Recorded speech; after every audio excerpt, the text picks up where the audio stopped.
रक्कम उभी करायची म्हणजे घर विकावंच लागेल ना. पटतंय का माझं बोलणं? नाही, जाऊ दे, आता बोलणारच नाही. कारण आता मी तुम्हाला कितीही काही समजावून सांगितलं तरी माझं बोलणं तुमच्या मनात येणारच नाही. जाऊ दे, या विषयावर आपण नंतर कधीतरी चर्चा करू, नंतर ठरवूया काय करायचं ते.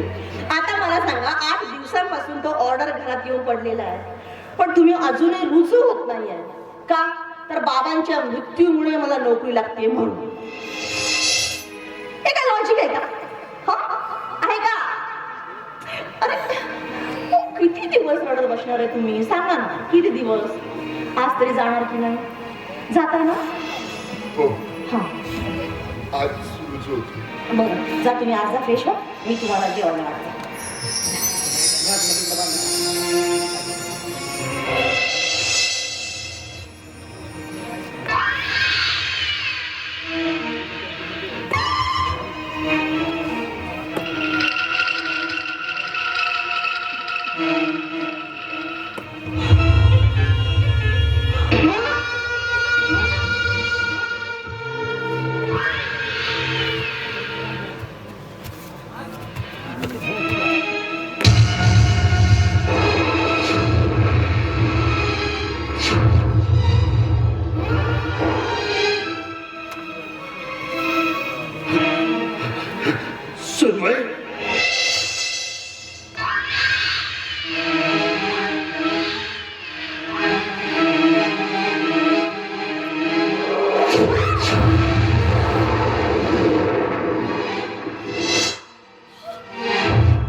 तुम्ही जिवंत?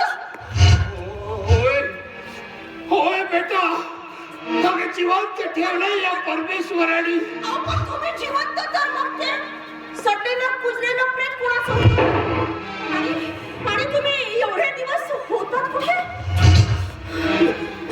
सुनबाई, माझ्या अपघातात मी नदीच्या पात्रात फेकल्या गेलो.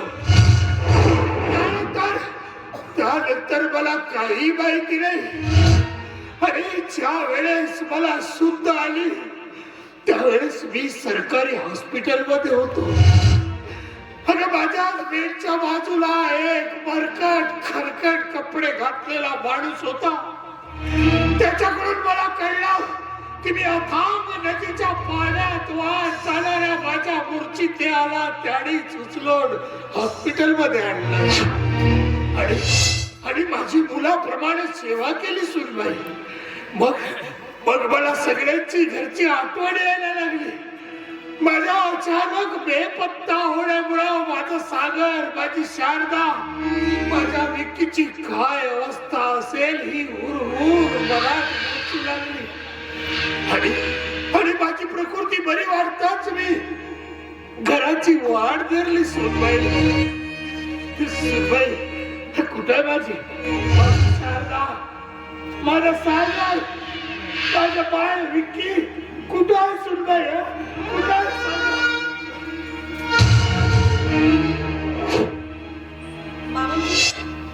सगळे घरातच, पण त्या सगळ्यांना बाहेर बोलवण्याआधी मला तुमच्याशी जरा महत्वाचं बोलायचं.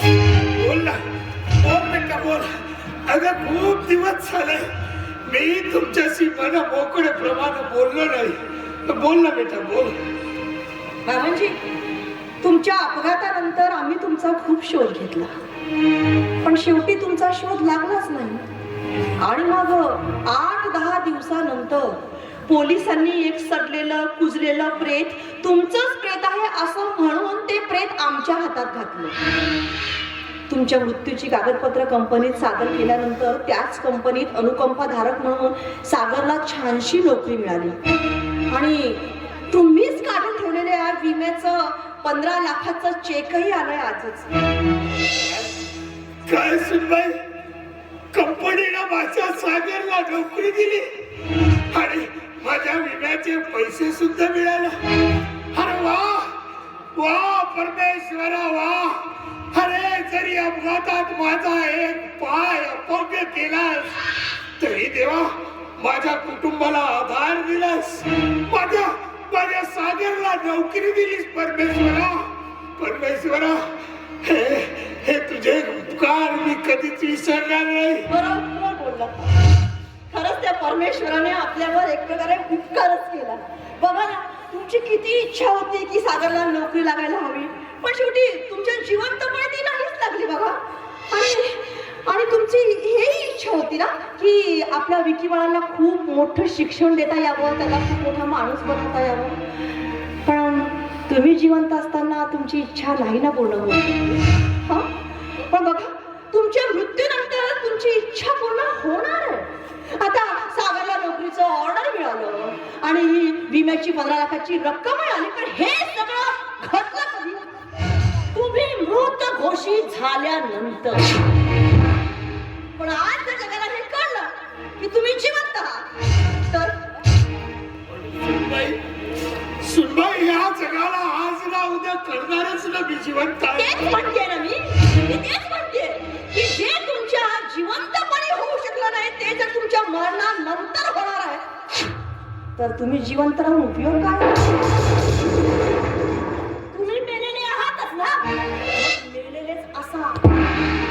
सुनबाई, काय म्हणायचं आहे तुला? हेच की जर तुम्हाला वाटतं की सागरच्या नोकरीचं ऑर्डर परत जाऊ नये, विम्याची 15 लाखाची रक्कम परत जाऊ नये, तर ज्या पावलांनी तुम्ही या घरात आलात त्याच पावलांनी परत जा.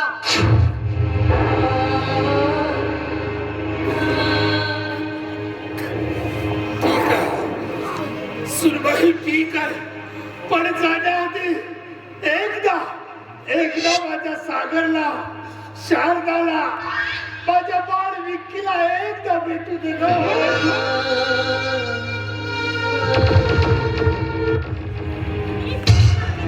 समजावून सांगू, ते जर आता बाहेर आले आणि त्याने तुम्हाला जिवंत बघितलं तर काय होईल माहितीये? ते तुम्हाला या घराच्या बाहेर जाऊ देणार नाही. मग त्यांनाही कळेल तुम्ही जिवंत आहात, जगाला कळेल तुम्ही जिवंत आहात, तर पुन्हा काय तेच ना आमच्या नशिबी 18-20 व दारिद्र्य.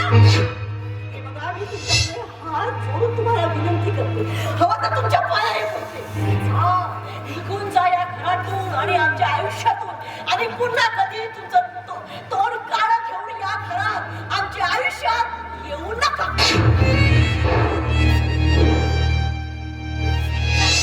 ठीक आहे सुनबाई, माझ्या मृत्यूमुळे जर तुमच्या घराला सुख लाभत असेल, त्या घरात सुख लाभत असेल, तर मी सुनबाई मी माझ्या जीवनाचा त्याग करायला तयार आहे. सुनबाई, आता तूच सांभाळ या घराला आणि या घरातील लोकांना.